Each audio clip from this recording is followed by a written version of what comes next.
피터팬 제 16장 집으로 돌아가다. 그날 아침 종이 3번 울리자 모두들 바삐 움직이기 시작했어요. 큰 파도가 일렁이고 있었기 때문이었죠. 갑판장 투툴스도 그들 사이에 있었는데 손에 밧줄 끝을 들고 담배를 질겅질겅 씹고 있었어요. 모두 무릎 아래로 잘린 해적 옷을 입고 있었고 말끔하게 면도한 얼굴로 진정한 선원처럼 흔들거리는 몸짓으로 바지를 끌어올리며 이리저리 뛰어다녔답니다. 누가 선장인지 굳이 말할 필요는 없었겠죠. 닙스와 존이 각각 1등 항해사와 2등 항해사를 맡았어요. 배에는 여자가 1명 있었고 나머지는 모두 돛대 앞에 사는 수병들이었죠. 피터는 이미 자신을 키에 묶어놓은 상태였지만 모두를 불러 모아 짧게 연설했어요. 그는 용감한 동료들처럼 의무를 다해주기를 바란다고 말했지만 동시에 그들이 리오와 골드코스트의 쓰레기 같은 존재라는 것도 알고 있다고 했어요. 그러니 만약 누가 감히 자신에게 덤빈다면 가만두지 않을 거라고 으름장을 놓았죠. 이런 허세 가득한 거친 말들이 선원들에게는 제대로 먹혔는지 그들은 그에게 열렬히 환호했어요. 그러고 나서 몇 가지 날카로운 명령이 내려졌고 배는 본토를 향해 머리를 돌렸답니다. 펜 선장은 해도를 참고한 뒤 이 날씨가 계속된다면 6월 21일쯤 아조레스 제도에 도착할 거고 그 다음에는 날아서 가는 게 시간을 아낄 수 있을 거라고 계산했어요. 몇몇은 이 배가 정직한 배가 되기를 바랐고 다른 이들은 계속 해적선으로 남기를 원했죠. 하지만 선장은 그들을 개처럼 취급했고 그들은 감히 진정서 같은 걸로 자신들의 바람을 이야기할 엄두도 내지 못했어요. 그저 즉각적인 복종만이 안전한 길이었답니다. 슬라이틀리는 수심 측정을 하라는 말을 듣고 당황한 듯한 모습을 보였다는 이유로 12대를 맞았어요. 모두들 피터가 지금은 웬디의 의심을 잠재우기 위해 정직한 척하지만 새 옷이 준비되면 뭔가 달라질지도 모른다고 생각했어요. 그 새 옷은 웬디가 원치 않았지만 휴크의 가장 사악한 옷들 중 일부로 그를 위해 만들고 있던 것이었죠. 나중에 그들 사이에서 속삭여진 이야기는 그가 이 옷을 처음 입은 날 밤 선실에 오래 앉아 있었는데 후크의 씨가 홀더를 입에 물고 한 손을 움켜쥐고 검지를 제외한 다른 손가락들은 갈고리처럼 위협적으로 치켜들고 있었다는 것이었어요. 하지만 배를 지켜보는 대신 우리는 이제 너무 오래전 무정하게 도망쳤던 그 황량한 집으로 돌아가야 할 것 같아요. 웬디와 존, 마이클, 이 3명의 등장인물들이 떠난 그 집으로 말이죠. 이 모든 시간 동안 14번가를 무시해온 게 좀 부끄럽게 느껴지네요. 하지만 달링 부인은 우리를 비난하지 않을 거라고 확신할 수 있어요. 만약 우리가 슬픈 동정심을 가지고 그녀를 보러 일찍 돌아갔더라면 아마도 그녀는 이렇게 외쳤을 거예요. 무슨 바보 같은 소리예요? 내가 무슨 상관이에요? 돌아가서 아이들이나 지켜보세요. 엄마들이 이런 식인 한 아이들은 그들을 이용하게 될 거예요. 그리고 엄마들은 그걸 받아들여야 하죠. 지금 우리가 그 친숙한 아기 방으로 감히 들어가는 건 오직 그곳의 합법적인 주인들이 집으로 돌아오는 길이기 때문이에요. 우리는 그들보다 앞서서 서두르는 것일 뿐이죠. 그들의 침대가 잘 환기되어 있는지 그리고 달링 부부가 저녁에 외출하지 않는지 확인하기 위해서요. 우리는 그저 하인들일 뿐인걸요. 도대체 왜 그들의 침대가 제대로 환기되어야 할까요? 그들이 그렇게 배은망덕하게 서둘러 침대를 떠났는데 말이죠. 만약 그들이 돌아와서 부모님이 주말을 시골에서 보내고 있다는 걸 알게 된다면 그게 그들에게 정말 마땅한 일이 아닐까요? 아마 우리가 그들을 만난 이후로 그들이 필요했던 도덕적 교훈일 거예요. 하지만 만약 우리가 이런 식으로 일을 꾸민다면 달링 부인은 절대 우리를 용서하지 않을 거예요. 제가 정말 하고 싶은 한 가지는 작가들이 하는 방식대로 그녀에게 아이들이 돌아오고 있다고 실제로 다음 주 목요일에 여기 있을 거라고 말해주는 거예요. 이렇게 되면 웬디와 존, 마이클이 기대하고 있는 놀라움은 완전히 망가지겠죠. 그들은 배에서 이걸 계획해왔어요. 엄마의 기쁨, 아빠의 환호성, 그리고 나나가 그들을 먼저 껴안으려고 공중으로 뛰어오르는 모습까지. 그들이 준비해야 할 건 온몸으로 받는 격한 꾸중인데 말이죠. 미리 소식을 알려서 그 모든 걸 망치는 게 얼마나 신날까요? 그렇게 해서 그들이 당당하게 들어올 때 달링 부인이 웬디에게 입술도 내밀지 않고 달링 씨가 짜증스럽게 젠장, 또 저 녀석들이 왔군 하고 외칠 수 있도록 말이죠. 하지만 우리는 이것에 대해서조차 감사받지 못할 거예요. 우리는 이제 달링 부인을 알아가고 있고 그녀가 아이들의 작은 즐거움을 빼앗은 것에 대해 우리를 꾸짖을 거라고 확신할 수 있거든요. 하지만 부인, 다음 주 목요일까지는 열흘이나 남았어요. 그러니 무슨 일인지 말씀드림으로써 우리는 부인의 열흘간의 불행을 덜어줄 수 있답니다. 네, 하지만 무슨 대가로요? 아이들에게서 10분간의 기쁨을 빼앗음으로써요? 오, 만약 부인이 그렇게 보신다면요. 그걸 보는 다른 방법이 있나요? 보세요. 그 여자는 제정신이 아니었어요. 저는 그녀에 대해 아주 좋은 말들을 하려고 했지만, 이제는 그녀를 경멸하게 돼서 그런 말은 하나도 하지 않을 거예요. 그녀는 정말 물건들을 준비하라는 말을 들을 필요도 없는데, 왜냐하면 이미 다 준비되어 있거든요. 모든 침대가 환기되어 있고, 그녀는 결코 집을 떠나지 않으며, 보세요. 창문이 열려 있잖아요. 우리가 그녀에게 쓸모가 있다면 그냥 배로 돌아가는 게 낫겠어요. 하지만 여기 있으니 남아서 지켜보는 게 좋겠죠. 그게 우리의 전부예요, 구경꾼들. 아무도 정말 우리를 원하지 않으니까요. 그러니 지켜보고 가시 도친 말을 해봐요. 그중 일부가 상처를 주기를 바라면서요. 밤 아기방에서 볼 수 있는 유일한 변화는 9시와 6시 사이의 계집이 더 이상 거기에 없다는 거예요. 아이들이 날아가 버렸을 때 달링 씨는 뼛속 깊이 느꼈어요. 나나를 묶어둔 것에 대한 모든 비난은 바로 자신의 것이며 처음부터 끝까지 그녀가 자기보다 더 현명했다는 것을 말이죠.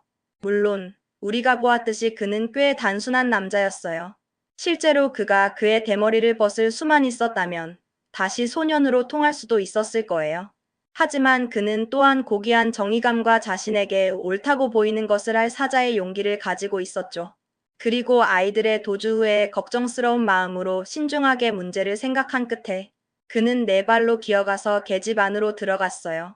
나오라는 달링 부인의 모든 다정한 권유에 그는 슬프지만 단호하게 대답했어요. 아니요, 나의 사랑하는 이여, 여기가 바로 내가 있을 곳입니다. 그는 후회의 쓰라림 속에서 아이들이 돌아올 때까지 결코 계집을 떠나지 않겠다고 맹세했답니다. 물론 이것은 안타까운 일이었죠. 하지만 달링 씨는 뭘 하든 과도하게 해야만 했고, 그렇지 않으면 곧 그것을 포기하고 말았으니까요. 그리고 한때 자랑스러웠던 조지 달링보다 더 겸손한 남자는 없었어요. 그가 저녁마다 계집에 앉아 아내와 아이들, 그리고 그들의 모든 예쁜 버릇들에 대해 이야기할 때 말이죠. 나나에 대한 그의 공손함은 정말 감동적이었어요. 그는 나나를 계집 안에 들어오게 하지는 않았지만 다른 모든 문제에서는 그녀의 뜻에 묵묵히 따랐답니다. 매일 아침 계집은 달링 씨를 태운 채 택시로 옮겨졌는데 그것이 그를 그의 사무실로 데려다 주었고 그는 6시에 같은 방식으로 집으로 돌아왔어요. 우리가 그가 이웃들의 의견에 얼마나 민감했는지 기억한다면 그 남자의 성격에 강인함 중 일부가 보일 거예요. 이제 그의 모든 움직임이 놀란 관심을 끌었으니 말이죠. 내면적으로 그는 고통스러웠을 거예요. 하지만 그는 젊은이들이 그의 작은 집을 비판할 때에도 침착한 외면을 유지했고 항상 안을 들여다보는 어떤 부인에게도 정중하게 모자를 들어 올렸답니다. 그것은 돈키호테 같았을지는 모르지만 정말 웅장했어요. 곧 그것의 내면적 의미가 새어나왔고 대중의 위대한 마음이 감동받았죠. 군중들이 택시를 따라갔고 그것에 열렬히 환호했어요. 매력적인 소녀들이 그의 사인을 받기 위해 그것에 기어올랐죠. 인터뷰들이 더 좋은 등급의 신문들에 실렸고 사교계가 그를 저녁 식사에 초대하며 덧붙였어요. 계집 안에 오세요. 그 중대한 다음 주 목요일에 달링 부인은 밤 아기방에서 조지의 귀가를 기다리고 있었어요. 아주 슬픈 눈을 한 여자였죠. 이제 우리가 그녀를 자세히 보고 옛날의 그녀의 쾌활함을 기억하니 그 쾌활함이 아기들을 잃었다는 이유만으로 지금은 모두 사라져버렸는데 저는 결국 그녀에 대해 나쁜 말들을 할 수 없을 것 같아요. 만약 그녀가 그녀의 하찮은 아이들을 너무 좋아했다면 그녀는 어쩔 수 없었을 거예요. 그녀가 잠들어 있는 의자에 앉아 있는 모습을 보세요. 먼저 보이는 그녀의 입끝이 거의 말라버린 상태였어요. 그녀의 손은 가슴 위에서 불안하게 움직이는데 마치 거기에 통증이 있는 것처럼요. 어떤 이들은 피터를 가장 좋아하고 어떤 이들은 웬디를 가장 좋아하지만 저는 그녀를 가장 좋아해요. 그녀를 행복하게 하기 위해 그녀의 잠결에 그 꼬마 녀석들이 돌아오고 있다고 속삭여 볼까요? 그들은 실제로 지금 창문에서 2마일 이내에 있고 힘껏 날아오고 있지만 우리가 속삭일 필요가 있는 건 그들이 오고 있다는 것 뿐이겠죠. 어서요, 해봐요. 우리가 그걸 한 건 안타까운 일인데 그녀가 벌떡 일어나서 그들의 이름을 부르고 있기 때문이에요. 그리고 방에는 나나 외에는 아무도 없네요.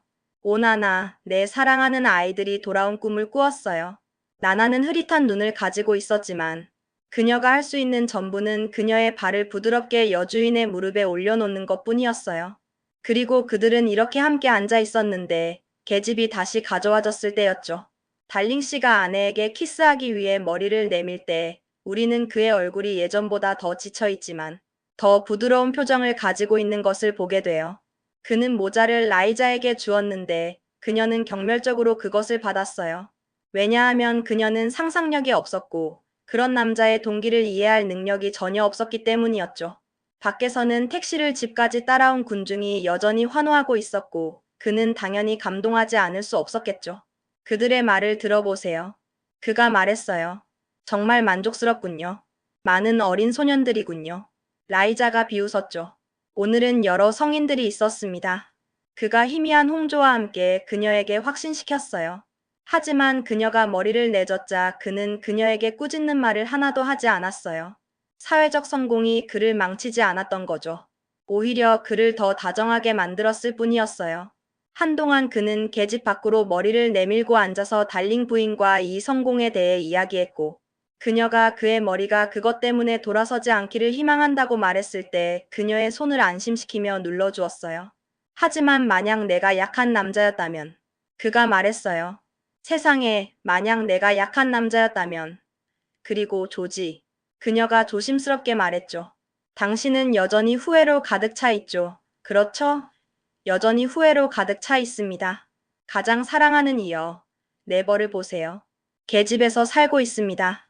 하지만 그것이 벌이에요. 그렇죠. 조지? 당신은 그것을 즐기고 있지 않다고 확신하시나요?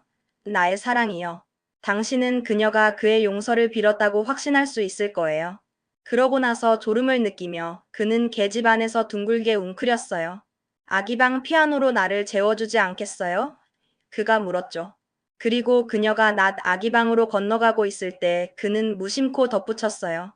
그리고 저 창문을 닫아주세요. 외풍이 느껴집니다. 오조지, 결코 나에게 그렇게 하라고 요구하지 마세요. 창문은 항상 그들을 위해 열려 있어야 해요. 항상, 항상. 이제 그가 그녀에게 용서를 빌 차례였어요. 그리고 그녀는 낮 아기방으로 들어가 연주했고 곧 그는 잠들었죠. 그가 자는 동안 웬디와 존, 마이클이 방으로 날아 들어왔어요. 오, 아니에요. 우리가 그렇게 쓴 것은 우리가 배를 떠나기 전에 그들이 계획한 매력적인 배치였기 때문이에요. 하지만 그 이후로 무언가가 일어났음에 틀림없는데 날아 들어온 것은 그들이 아니라 피터와 팅커벨이었거든요. 피터의 첫마디가 모든 것을 말해줘요. 빨리 팅크, 그가 속삭였죠. 창문을 닫아. 빗장을 걸어. 좋아. 이제 너와 나는 문으로 도망가야 해. 그리고 웬디가 올 때 그녀는 그녀의 엄마가 그녀를 빗장으로 막았다고 생각할 거야. 그리고 그녀는 나와 함께 돌아가야 할 거야. 이제 저는 지금까지 저를 당황하게 했던 것을 이해했어요. 왜 피터가 해적들을 전멸시켰을 때 섬으로 돌아가지 않고 팅크가 아이들을 본토로 안내하도록 내버려 두지 않았는지 말이죠. 이 속임수가 그의 머릿속에 내내 있었던 거예요. 그가 나쁘게 행동하고 있다고 느끼는 대신 그는 기뻐서 춤을 췄어요. 그러고 나서 그는 누가 연주하고 있는지 보기 위해 낮 아기방을 엿보았죠. 그는 팅크에게 속삭였어요. 웬디의 어머니야. 그녀는 예쁜 부인이지만 내 어머니만큼 예쁘지는 않아. 그녀의 입은 꼴무로 가득 차 있지만 내 어머니의 것만큼 가득 차 있지는 않았어. 물론 그는 그의 어머니에 대해 전혀 아무것도 몰랐지만 가끔 그녀에 대해 자랑했죠. 그는 그 곡조를 몰랐는데 그것은 다정한 가정이었어요. 하지만 그는 그것이 돌아와 웬디, 웬디, 웬디라고 말하고 있다는 것을 알았죠. 그리고 그는 의기양양하게 외쳤어요. 당신은 웬디를 다시는 보지 못할 거예요. 부인, 창문이 빗장으로 막혀 있으니까요. 그는 왜 음악이 멈췄는지 보기 위해 다시 엿보았고, 이제 그는 달링 부인이 그녀의 머리를 상자 위에 놓았고, 두 개의 눈물이 그녀의 눈 위에 앉아 있는 것을 보았어요. 그녀는 내가 창문의 빗장을 열기를 원해, 피터가 생각했어요. 하지만 난 안 할 거야, 절대. 그는 다시 엿보았고 눈물은 여전히 거기 있었거나 다른 두 개가 그 자리를 차지했죠. 그녀는 웬디를 몹시 좋아해. 그가 혼잣말했어요. 그는 이제 그녀에게 화가 났는데 그녀가 왜 웬디를 가질 수 없는지 이해하지 못해서였어요. 이유는 너무나 간단했죠. 나도 그녀를 좋아해. 우리 둘 다 그녀를 가질 수는 없어요, 부인. 하지만 부인은 최선을 다하려 하지 않았고 그는 불행했어요. 그는 그녀를 보는 것을 멈췄지만 그때에도 그녀는 그를 놓아주지 않았어요. 그는 이리저리 뛰어다니며 우스운 얼굴을 만들었지만 그가 멈췄을 때 그것은 마치 그녀가 그의 안에 있어서 두드리는 것 같았죠. 오, 좋아. 그가 마침내 말했고 꿀꺽 삼켰어요. 그러고 나서 그는 창문의 빗장을 열었죠. 가자, 팅크, 그가 외쳤는데 자연의 법칙들에 대한 끔찍한 비웃음과 함께였어요.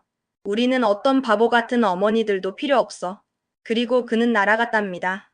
이렇게 웬디와 존, 마이클은 결국 그들을 위해 창문이 열려 있는 것을 발견했는데 그것은 물론 그들이 받을 자격이 있는 것보다 더 많았겠죠. 그들은 바닥에 내려앉았는데 자신들에 대해 전혀 부끄러워하지 않았고 막내는 이미 그의 집을 잊어버렸어요. 존, 그가 말했는데 그의 주위를 의심스럽게 둘러보면서요. 나는 여기 전에 와본 것 같아. 물론 와봤지. 이 바보야. 저기 내 옛날 침대가 있어. 그렇네. 마이클이 말했지만 큰 확신은 없었어요. 이것 봐, 존이 외쳤어요. 계집이야. 그리고 그는 그것을 들여다보기 위해 달려갔죠. 아마 나나가 그 안에 있을 거야. 웬디가 말했어요. 하지만 존이 휘파람을 불었죠. 이봐, 그가 말했어요. 그 안에 남자가 있어. 아버지야, 웬디가 외쳤어요. 아버지를 보여줘. 마이클이 열심히 애원했고 그는 잘 보았어요. 그는 내가 죽인 해적만큼 크지 않아. 그가 너무나 솔직한 실망과 함께 말했는데 저는 달링 씨가 잠들어 있어서 다행이라고 생각해요. 만약 그것들이 그의 작은 마이클이 말하는 것을 들은 첫마디였다면 슬펐을 거예요. 웬디와 존은 그들의 아버지를 계집에서 발견한 것에 다소 당황했어요. 확실히 존이 말했는데 그의 기억에 대한 믿음을 잃은 사람처럼요. 그는 계집에서 자지 않았던 것 같은데 존, 웬디가 주저하며 말했어요. 아마도 우리는 옛 생활을 우리가 생각했던 것만큼 잘 기억하지 못하는 것 같아. 오싹함이 그들에게 내려앉았고 마땅한 일이었죠. 어머니가 정말 부주의하시네. 그 어린 악당 존이 말했어요. 우리가 돌아올 때 여기 계시지 않다니. 바로 그때 달링 부인이 다시 연주하기 시작했어요. 어머니야, 웬디가 외쳤는데 엿보면서요. 그래, 맞아. 존이 말했어요. 그럼 당신은 정말 우리 어머니가 아니에요. 웬디? 마이클이 물었는데 확실히 졸려하면서였죠. 오 이런. 웬디가 외쳤는데 그녀의 첫 번째 진짜 후회의 따끔함과 함께였어요. 우리가 돌아올 때가 정말 됐어.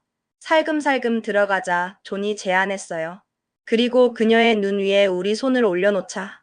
하지만 웬디는 그들이 기쁜 소식을 더 부드럽게 알려야 한다는 것을 알고 더 나은 계획을 가지고 있었어요.